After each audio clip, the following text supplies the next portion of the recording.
ఇకపోతే అధ్యక్ష, గత సంవత్సరం బడ్జెట్లో చెప్పిన కొన్ని విషయాలు పరిశీలిద్దాం. పేజ్ నంబర్ 15 అధ్యక్ష, పోయినసారి బట్టి గారు చెప్పినటువంటి బడ్జెట్లో పేజ్ 15 బట్టి గారు చూసుకోండి. పేజ్ 15లో ఏమన్నారంటే అధ్యక్ష, రైతుకు నిజమైన మేలు జరగాలనే ఉద్దేశంతో మా ప్రభుత్వం ఒక్కసారి 31,000 కోట్ల రుణమాఫీ చేయాలని సంకల్పించింది.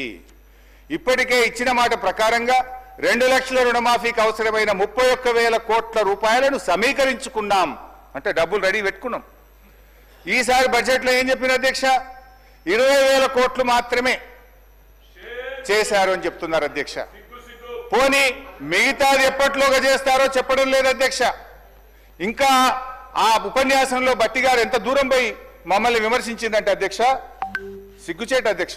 చేతగానమ్మకు మాటలు ఎక్కువ అన్నట్లు రుణమాఫీలో పూర్తిగా విఫలమైన గత ప్రభుత్వ నాయకులు మా చిత్తశుద్ధిని శంకిస్తూ ప్రజలను తప్పుదోవ పట్టించేందుకు శతవిధాలా ప్రయత్నం చేస్తున్నాం. ఇవాళ ఎవరు చేతగానోళ్ళు అధ్యక్ష? ఇవాళ చేతగానోళ్ళు ఎవరు, మాట తప్పినోళ్ళు ఎవరు, చిత్తశుద్ధి లేని వాళ్ళు ఎవరో ఈ శాసనసభ సాక్షిగా ఈ రాష్ట్ర ప్రజలందరికీ అర్థమైంది కదా అధ్యక్ష. ఏమైంది 31,000 కోట్లు నిధులు సమీకరించుకున్నామని మీ ప్రసంగంలో చాలా గట్టిగా చెప్పారు కదా, ఏమైంది బట్టి గారు అని చెప్పి నేను అడుగుతా ఉన్నా.